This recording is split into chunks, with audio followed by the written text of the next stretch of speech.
Well, thank you. I didn't know you knew my wife so well.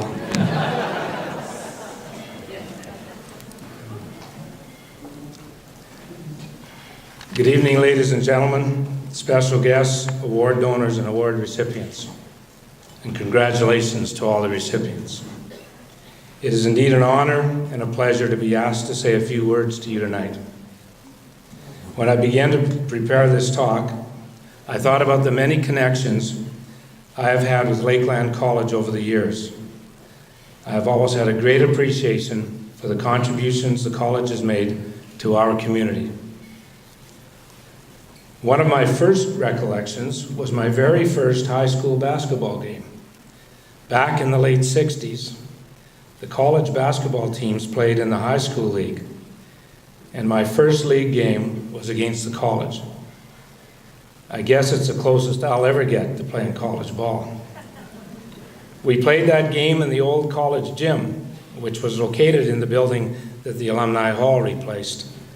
And many of you old-timers will remember that. Another connection was that I was on the volunteer fire department fighting the fire when it burnt, and we stayed up all night to try to cool it off, although obviously it wasn't able to be saved. After I returned from university, I had many contacts with the college. I taught an extension course in small business. Most of you wouldn't know that. I served on several advisory committees. I helped the ag department seed test plots. And when we took on the New Holland dealership in the late 80s, I moved from managing our fertilizer division to managing the machinery division. And I enrolled in some very informative and valuable farm equipment related courses taught by Rob Barron. As we were at our table tonight, one of the young ladies was telling me that she was taking soils, and that reminded me that in the late 70s, when I was in the fertilizer division, I took some soils and fertilizer courses here as well. I'd forgotten about that. In 1988, as president of the Swimming Pool Society, I had the pleasure of helping to open the new swimming pool at the college. Over the past several years, I've had the privilege of supplying farm equipment to the college, which recently culminated in the announcement that New Holland would be the official supplier of farm equipment to the student-managed farm. I am very proud of the connections I have had with the college and have a great deal of respect for the faculty and staff who have made Lakeland College truly a center of excellence. This is a special evening for those of you who are receiving awards tonight. And most of you, I am assuming, are receiving awards because of your strong work ethic, your ability to focus, your gift of intelligence, and your desire to achieve. Getting excellent marks is your goal, and it is a very worthy goal. Some of you, though,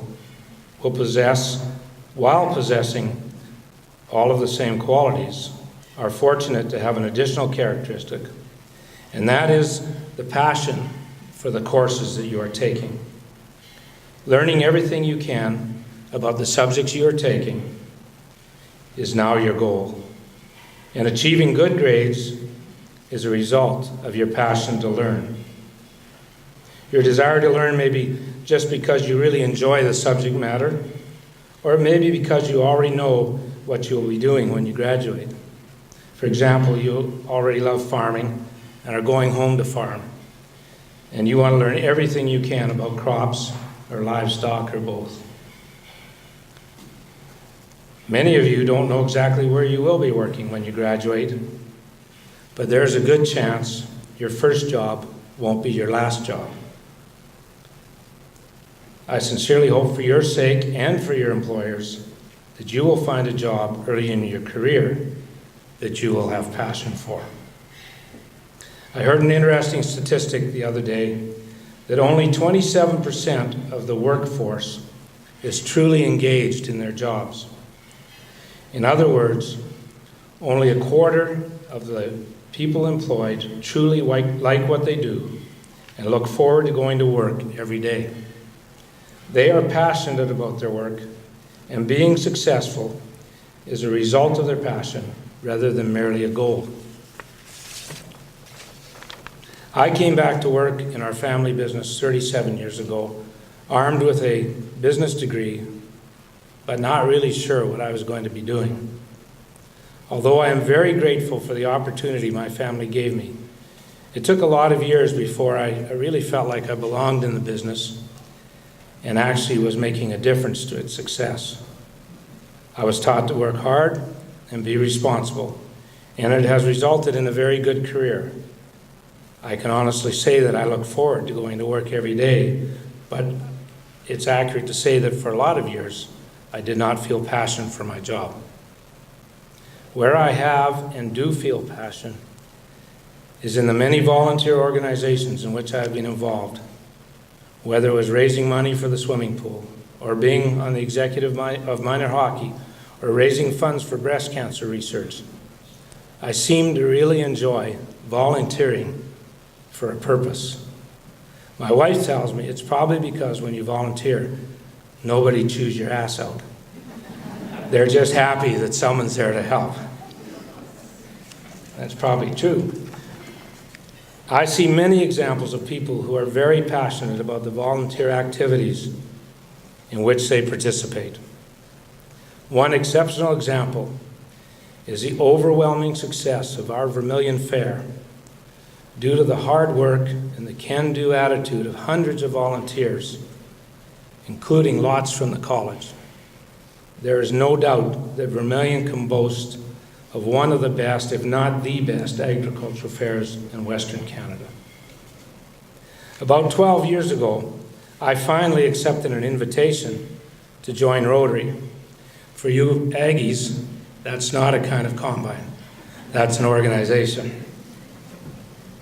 For those of you who don't know, Rotary International is a worldwide service organization whose motto is service above self. This year, I am the president of our club, and I'm here on its behalf to present an award.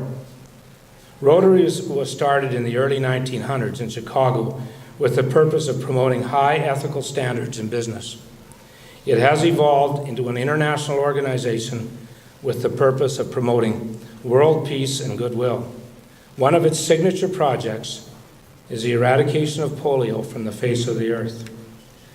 With the help of the World Health Organization and a generous donation of $380 million from the Bill and Linda Gates Foundation, this goal is gradually being achieved.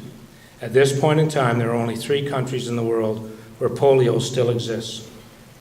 Rotary also promotes many other initiatives, including clean water projects in underdeveloped countries and countless youth leadership activities.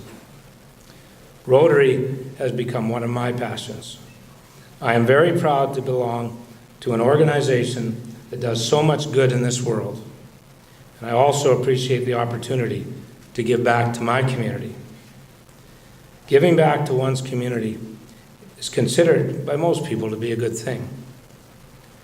Yet there are a lot of people who never get involved.